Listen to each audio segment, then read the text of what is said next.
ನಮಸ್ತೆ ವೀಕ್ಷಕರೇ, ನೀವು ನೋಡ್ತಾ ಇದ್ದೀರಾ ಪ್ರಜಾ ಫ್ಲಾಶ್ 10. ನಾನು ಮೀರಾ ಪ್ರಸಾದ್. ಈಗ ನೋಡೋಣ ಇವತ್ತಿನ ಹೆಡ್ಲೈನ್ಸ್. ಬಿಜೆಪಿ ವಿಪಕ್ಷ ನಾಯಕ ಆರ್ ಅಶೋಕ್ ವಿರುದ್ಧ ಹಗರಣಗಳ ದಾಖಲೆಯನ್ನು ಗೃಹ ಸಚಿವ ಡಾಕ್ಟರ್ ಜಿ ಪರಮೇಶ್ವರ್, ಕೃಷ್ಣ ಬೈರೇಗೌಡ ಹಾಗೂ ಸಚಿವ ಎಚ್ ಕೆ ಪಾಟೀಲ್ ಅವರು ಬಿಡುಗಡೆ ಮಾಡಿ ಸ್ಫೋಟಕ ಬಾಂಬ್ ಅನ್ನು ಸಿಡಿಸಿದ್ದಾರೆ. ಬೆಂಗಳೂರಿನ Peenya Jalahalli plantation survey number 1 ಮತ್ತು 2ರಲ್ಲಿರುವಂತಹ HMTಯ ಜಾಗ ಕೇಂದ್ರದ್ದಲ್ಲ, ಇದು ಅರಣ್ಯ ಇಲಾಖೆಯದ್ದು ಅಂತ ಅರಣ್ಯ, ಜೀವಶಾಸ್ತ್ರ ಮತ್ತು ಪರಿಸರ ಸಚಿವ ಈಶ್ವರ್ ಖಂಡ್ರೆ ಹೇಳಿಕೆಯನ್ನು ಕೊಟ್ಟಿದ್ದಾರೆ.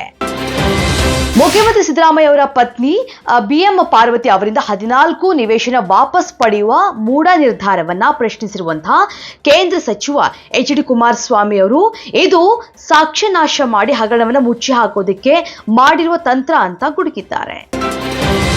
ನಾಡಹಬ್ಬ ಮೈಸೂರು ದಸರಾಗೆ ಇಂದು ಮೈಸೂರಿನಲ್ಲಿ ಸಾಹಿತಿ ಹಂಪ ನಾಗರಾಜಯ್ಯ ಅದ್ದೂರಿಯಾಗಿ ಚಾಲನೆಯನ್ನ ನೀಡಿದ್ದಾರೆ.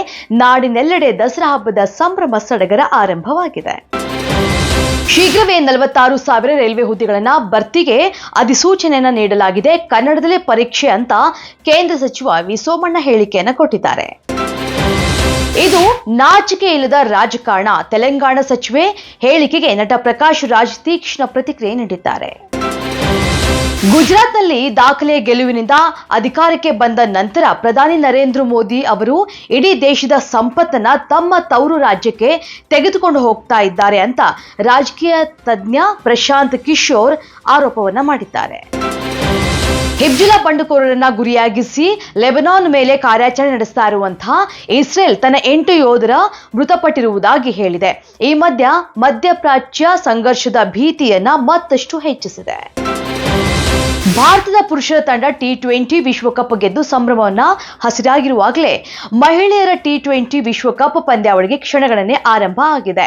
ಗುರುವಾರದಿಂದ ದುಬೈ ಮತ್ತು ಶಾರ್ಜಾದಲ್ಲಿ 10 ತಂಡಗಳ ನಡುವಿನ 9ನೇ T20 ವಿಶ್ವಕಪ್ ಅಬ್ಬರ ಶುರುವಾಗಲಿದೆ. ಆರಾಮ್ ಅರವಿಂದ್ ಸ್ವಾಮಿ ಸಿನಿಮಾ ಬಿಡುಗಡೆಗೆ ಸಜ್ಜಾಗ್ತಾ ಇದ್ದು ಅಭಿಷೇಕ್ ಶೆಟ್ಟಿ ಆಕ್ಷನ್ ಕಟ್ ಹೇಳಿರುವಂತಹ ಈ ಸಿನಿಮಾ ಅನೀಶ್ ತೇಜೇಶ್ವರ್ ನಾಯಕರಾಗಿ ನಟನೆಯನ್ನ ಮಾಡಿದ್ದಾರೆ.